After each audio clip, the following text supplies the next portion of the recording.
We have Geek Fam and Resurgence each with 1 point this time. Remember, Geek Fam is on the blue side and Resurgence on the red. Atlas is straight away banned away, so no team is going to be getting the watch out fatal chains. Yeah. Well, I thought you almost say fatal 5-way because of course we're gonna be placing up the mics as well as we are getting ourselves into this game tree, which will give both teams that match point. So this is gonna be very, very important. And though KZP at first he is having a lot of laughter as well as smiles. Now looks to be a little bit more a little bit more of that sort of the thing going on inside his head where he really needs to make sure this draft must be perfect. But we're already seeing a couple of all these bands, which is going to be Atlas, Kaja, as well as Selena and Natalia. Respectable here, but now Geek Fam have to make a really tough choice because first pick has so far been so detrimental to a lot of teams. Oh, they don't reveal too much here. They instead go for the Kufra, and there's many different ways to design a composition around him.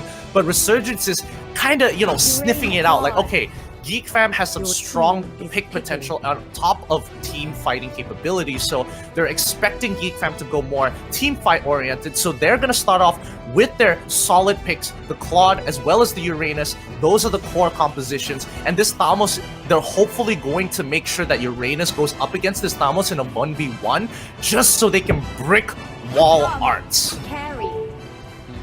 And like this is definitely the best scenario for the side of Resurgence. And remember, they opened up the far side, so this is going to be given towards the side of RSG.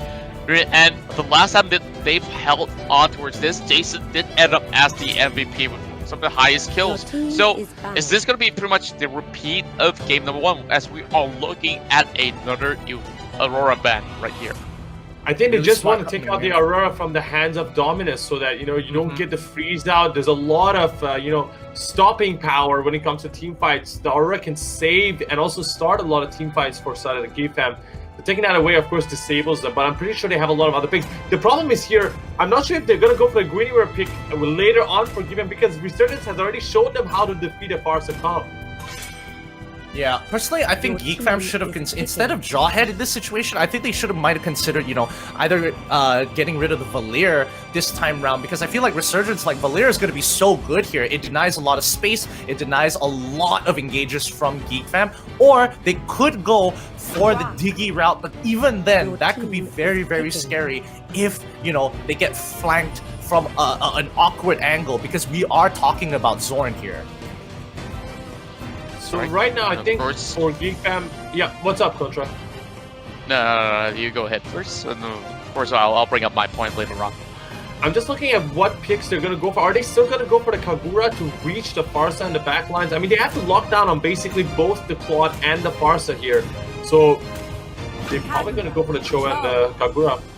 Your team is Okay. Most likely so. Like they can definitely do that, but I'm looking at the Kagura as a little bit more of that defensive measure than going in for pretty much aggressive method, because if that Kagura goes pretty much all the way in towards that corner, there's still going to be LY4 to worry about. So this final pick, once again, the most important of it all, that might just actually changes things. But remember, Ginnever, the only team that has actually brought this up is going to be RSG, with Sana going on that pick most likely, or could it be pretty much somebody else on that multi-row?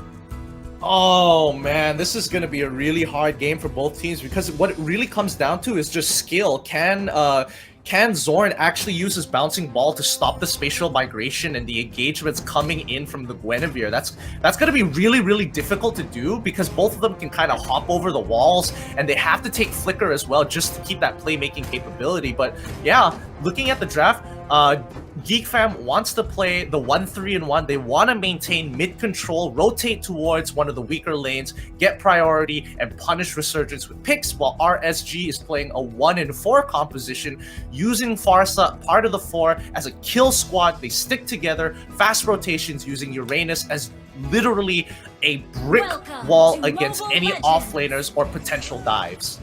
5 seconds. All right, well, as it looks like this is going to be game number 3. Boys, I want your predictions right now for this game. Who's going to win? Contra and Gideon, take it away. Oh man, of course, I usually would prefer to let the game do the talking. I love both drafts here. I especially like Sana on that Guinevere, so I gotta say I'm looking forward for what's about to come, as we are already seeing both sides putting a lot of all these pressure over the mid lane as well as top lane. But there will be a little bit of invasion coming from the side of Geek Fam, which I'm not too sure. Can Jason deal with the heat? Jason might be in a little bit of trouble, but it looks like they're gonna be forced off of their buff as Geek Fam has first rotation. They should be able to take this away, but can they respond to this? Sana getting a great spatial migration. He's already using the Vengeance to actually go through, but the backline, Arts trying to kill off Jason. Cole, he doesn't actually pull it off. He wasn't able to get the reset jump off of his passive through the Molten Sights in time, is forced backwards. Even though they did lose the buff, Geek Fam suffers some casualties up on that top side of the map. Yeah, of course, it's Arts as well, so he's going to be put on a little bit of that setback, but it's not too much of a huge deal as he's facing off against Guinevere, which I feel he can still definitely hang on towards his lane very, very much easily. But, you know, I felt Geek Fam might have definitely bit way too much that they could chew right there. And speaking of which, we're already seeing Jason here trying to actually negate him from scaling even further, having that great knock-up. Oh, but of course, this is just going to be setting Arts aside, as he will not be able to actually get anywhere close to the minions until he hits the tower. Now, notice that Geek Fam is playing a 1-3-1 composition, so their side lanes need to be strong. They need to be able to duel without any problems whatsoever, and against the Uranus lane, that's not going to go too well. But the Thalmus versus Guinevere, there is literally no way that Arts could actually get a kill in a 1v1 against him. And Ozora Veki, you bit off a little too much that you can chew. Sig still brick walling this team. The rotations, it's too late. They have overextended as RSG is able to respond to this. They've already picked up 2 kills, and now Zorn is on the chopping block. Can they pick him off? And yes, they do. He turns back into the team with the Tyrant's rage there. Unfortunately, he knew he was gonna bite the dust. Yeah, and of course, Geek Fam, time after time, mistakes after mistakes. Doesn't seem like they have learned out of it. Oh, but here comes that flicker coming from the side of Zoreveki. This might just be pretty good, but it will only buy a little bit more time. Whoa, that wall charge though busted him off, and once again deleted off the map. Okay, I'm too used to seeing Cho's having tenacity, so seeing Ozora Veki from a quarter of his HP getting instantly exploded there, really, really hard to watch. But up in the top side here, it looks like they did a little bit of a lane swap. They want to make sure that Cho is going to have a much more difficult matchup here as Arts slowly walks away. His Molten Size ain't going to help him here, but the counter engage coming in from Zorn. This might be their opportunity as they stop the Feathered Airstrike onto Jason. They've got their priority targets as Geek Fam look to pull this one through. Resurgence looking for a return kill somewhere, anywhere as they disengage. Geek Fam showing that they aren't afraid of RSG even in the worst of situations. Yeah, of course, they actually flexed up a little bit of that muscle that they can still pull something off, and it's great that they finally catch on towards Jason, which have been pretty much elusive time and time again from the start of the match. They've been looking for that kill to put him up pretty much on the back pedal, but no, he would eventually fall in that sort of the second skirmish. But now, of course, both sides looking for a little bit of that reset, while there will be that attempt of the turtle coming from the side of RSG. So far, whoever's on the red side has got some pretty good win rates, but I'm not saying it pretty maturely, as we are still having Zord very confidently being inside that pixel brush, while these shots coming out, and Uranus is down. Oh no, this is bad because Resurgence actually had the positional advantage onto Turtle, and remember, nobody actually has a retribution to secure this turtle. So Resurgence wanted to kind of hold their ground. Top lane is doing absolutely fine. Like Guinevere can run around circles around Thamos forever, but losing Uranus just means that they have to give up their positional advantage here and fight a 3v4, and they can't really do much as Azora Becky is stopping Jason from going forward here as KZP again tries to steal it away with the power of nature. Unfortunately, did not secure it fast enough. Yeah, and right now, of course, with those sort of movements coming in from Geek Fam, they are looking pretty much great to move in and out of all these sort of open space of the jungle, but they will look to secure that bottom side of the tower first. So here comes a little bit more output of damage coming from the side of Jason, just to clear off a little bit more waves with that Phantom Airstrike, of course. But over top side, it seems to be way too cleared off, so Resurgence might be able to dish out some damage and hope to secure a counter trade. Yeah, I think as of right now, Geek Fam have definitely adapted. Oh, here comes the dive onto Arts as they want to actually secure this top side. And yes, they do. They secure the top lane. They trade it 1-for-1 objectives, and the goal is just purely even here. KZP having to disengage, sync the next to follow up with the consecration as well. He's going to be absolutely fine. And notice how Geek Fam has adapted into this particular game, right? Zorn has been such a nuisance to Resurgence that a lot of the fights, they are making sure that they are keeping eyes on Zorn. This allows Azora Vecchi to actually go under the radar, and, you know, he has been managing to stop and cancel the feathered airstrikes from Jason time and time again. Yeah, and right now, Arts being stuck in between. This looks pretty bad, but he has enough lifesteal to keep himself alive.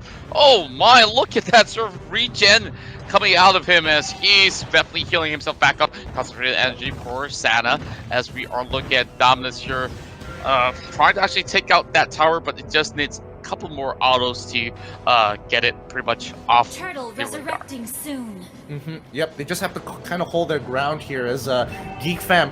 They're sort of winning the mental game as of right now because RSG still have their eyes fixated on Zorn, and until they can kind of like remember that, okay, Azora Vecchi has options to get on top of Jason, we just need to protect Jason when he goes into that feathered airstrike, then the game can be a lot easier to play. Because remember that Azora Vecchi, he's not taking tenacity, he took high and dry, so he's building full damage, which makes him susceptible to even just a single hit from either a wild charge or even a feathered airstrike. That's right. Right now, we're looking at level Y4. We'll be able to actually secure that wave. They didn't really need it, that Blazing Duet, though, but of course, just a little bit of assurance coming out. While the top side, we are having Arts as well as Sana taking on that 1v1, which will eventually change. Sana, pretty much preemptive movements, will be able to actually move aside and, of course, eventually give way towards the side of Geek Fam. But well, we're talking about so many of these brick walls. Zorn, KZP, as well as Think. Just, you know, what can they do to each other? I'm not even sure anymore. Yeah, and it looks like they're rotating towards the top side of the map. Zorn is being very aggressive just to kind of make sure that, you know, choke points within the top side of the map are being cut off and rotational paths are being, you know, relayed. The information is being relayed to the team, and Resurgence a little bit slower on this trade, but it's going to be absolutely fine as, you know, the next big objective. Oh, Sana!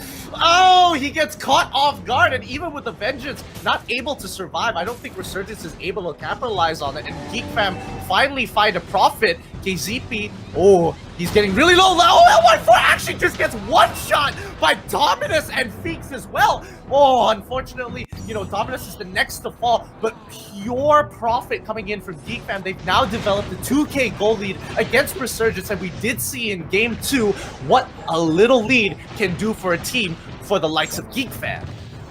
Oh no, over the top side, Jason gets bursted and deleted, but it will be a 1v1 exchange, as we did see Becky going down as well on his Cho.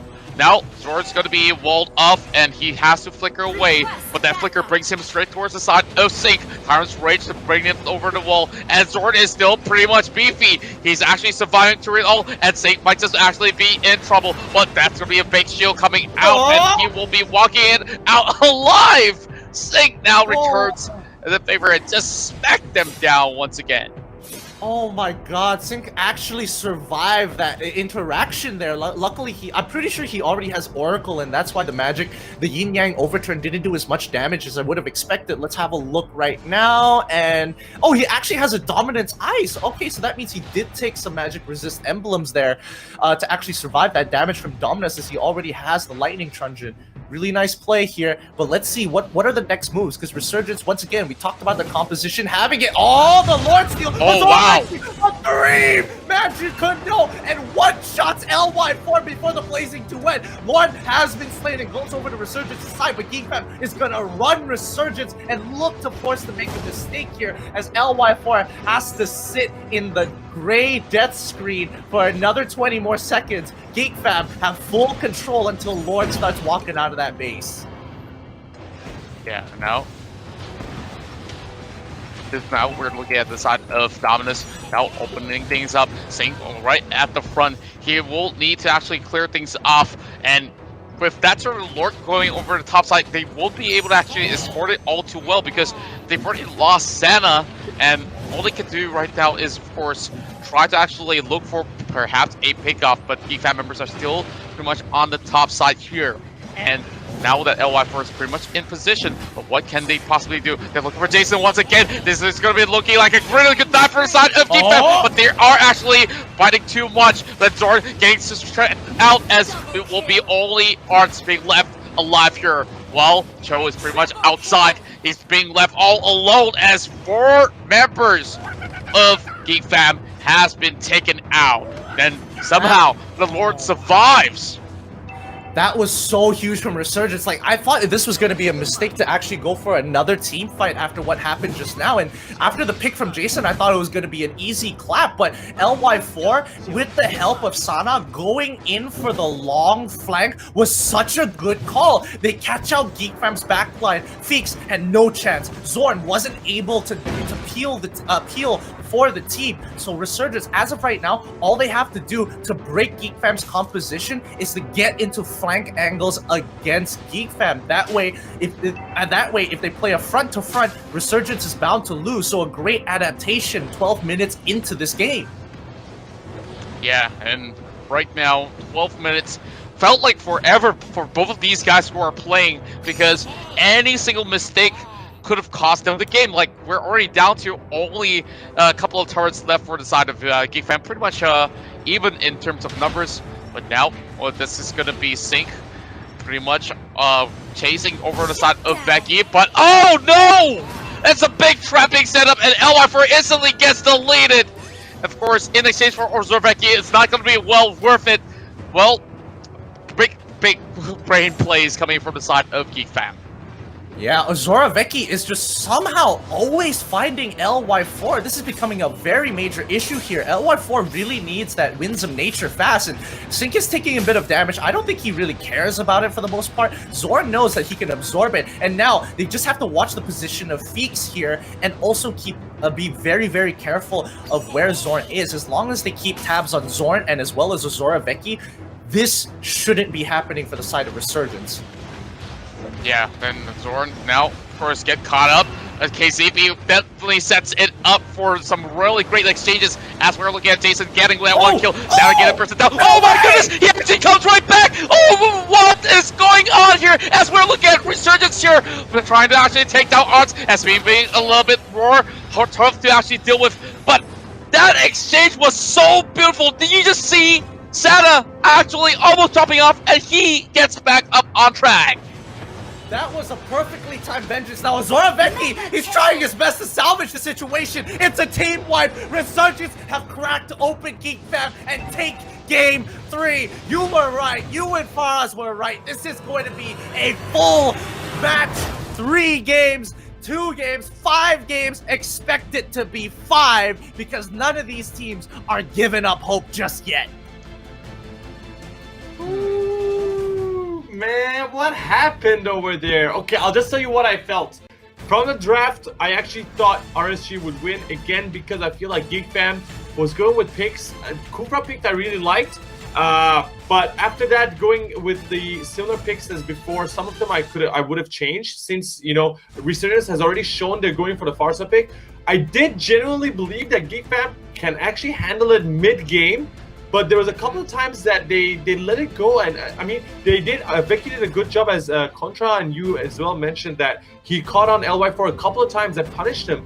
But the Lord, when the Lord was pushing the top lane, I don't know why they didn't let the Lord push down a little bit more, so that they're a bit in a more safer position to fight the opponents. There's a couple of mistakes that Geek Fam made that ended up, giving the game over to the side of Resurgence. Yeah, and that's it. Really, yeah. Sorry. Go ahead. Yeah, go ahead. Yeah. All right. So Ladies you first, brought idiot. No worries. I like the chivalry. I appreciate the chivalry and the simpism here. But Geek Fam, this is a beautiful game because it just showed Geek Fam and Resurgence constantly trying to outdo one another. They took every single time they took a fight. They would take one or two fights, realize their mistakes, and then adapt to how they should approach the team fight here. And Resurgence was able to come out on top at the very end there. Remember, the goal lead was so little. They were both at 38k, and it just so happened that RSG found a huge team wipe with that back flag, and then they